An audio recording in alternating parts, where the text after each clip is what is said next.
Are you ready, Dad? Yeah. So, this is the YouTube episode 1 of Toy Ferrari. So what I'm going to do is I've taken one of your toys, it's over here, and we're going to discuss it. So without further ado, can you reveal? What do you mean discuss it? We're gonna talk about the car. So come here, open the car, and I want you to talk about this particular model of Ferrari.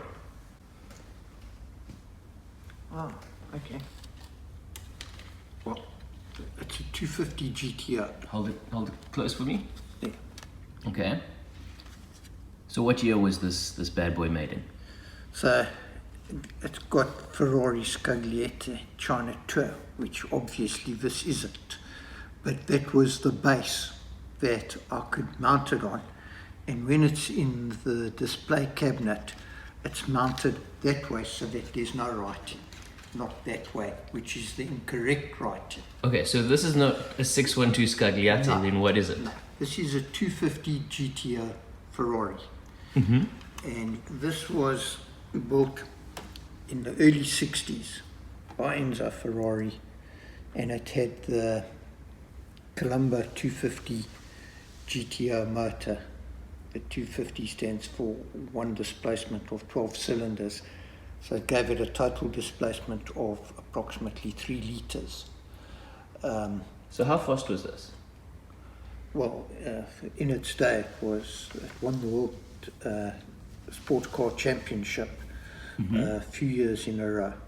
Okay, so good pedigree? Excellent pedigree. They built about 39 of them, and today, Only 39? yeah, So it's quite valuable if you have one of these. yeah. I think the record price on auction for one of these is around about between $40 and $60 million. It's quite a lot of Bitcoin, eh? It's quite a lot of anything. Okay. So it's probably the most iconic Ferrari. If you want a famous Ferrari, it's probably the 250 GTO. So now, And the GTO stood for Gran Turismo Obligatio, which means a homologation. and talk to me, big question. Why is it blue? Well, you got in all different colors, so I thought all Ferraris are red. no. These were cars that were sold to customers who raced them, and various customers had them in different colors. So, for example, a 250 GTO won the South African 9 Hour, and that was a car entered by David Piper, and all his Ferraris were famously green, and not even British racing green. It was sort of like a lighter colour green. So the one that won at Kyalami, the 9 Hour, was a green one. Okay. And I mean, any famous racing drivers? This particular one, if you have a look at it, it's got a North American racing team, prancing horse Cavallino on the side, which was the North team was Cola Chieti, which is the American importer or the American dealer. He's an interesting fella in that he won the Le Mans 24-hour in a Ferrari in the early days, and was a good friend of Enzo Ferrari, and imported Ferrari cars into North America, and that's why this one has got a North sticker on the side. So this was an American customer car. Okay. And any famous racing drivers who took this beast around the track? Yeah, I mean, as I say, there's David Piper, you know, and then sort of like all the early guys like, you know, drove these things. Car was quite a lot of development work was done by Mike Parks, who was a works Ferrari driver.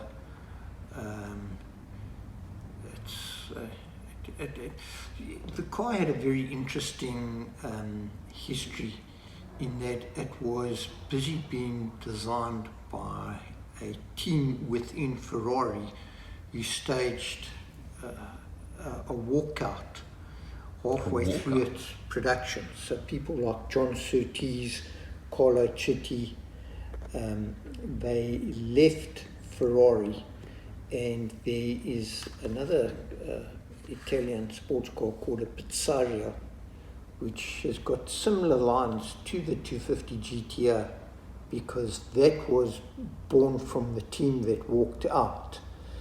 And this car, which had been sort of halfway designed, was picked up by Mario Forgini, who completed the design of the car. The body's by Pininfarina, which is a very beautiful body. Mm-hmm. And the engine, as I said earlier, is by Columba. It's a Columba V12 motor. Tell me, was there anything wrong with this car? How do you mean wrong? Well, like any drawbacks, like, you know, did it have any...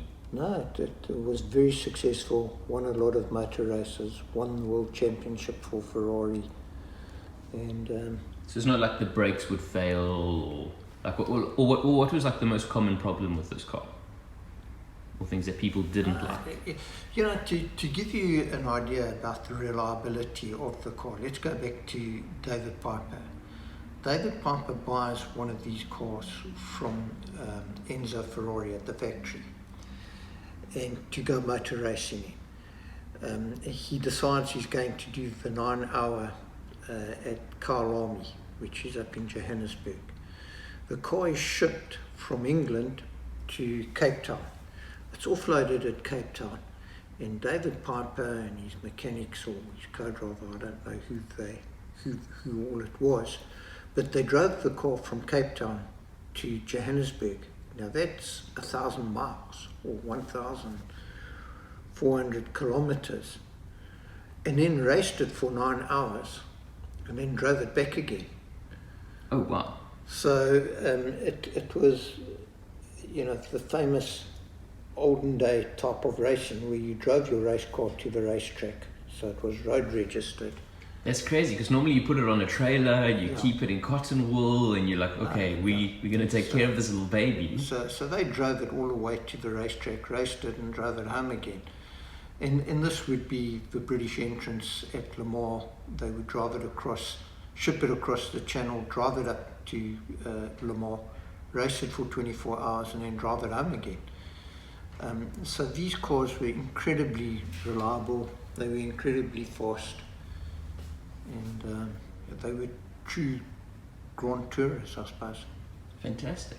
Well, yeah, thank you so much, Dad, for giving us a little explanation around this car. Yeah, but you've got to give me time to prepare on a GTO. It's the most iconic Ferrari of all times. I mean, you know. Well, I just picked a random one, and I was like, this one looks pretty. So that's why I chose that one. And like I say, next week we'll have another car. So brush up on your Ferrari knowledge there, because I can pick anyone. So you got to be ready. Okay, well, let's go put this back in the box. But perfect. Thanks so much for watching, and feel free to comment and let us know what you want to see next time. Cheers, everyone. Let's say goodbye to YouTube. Bye.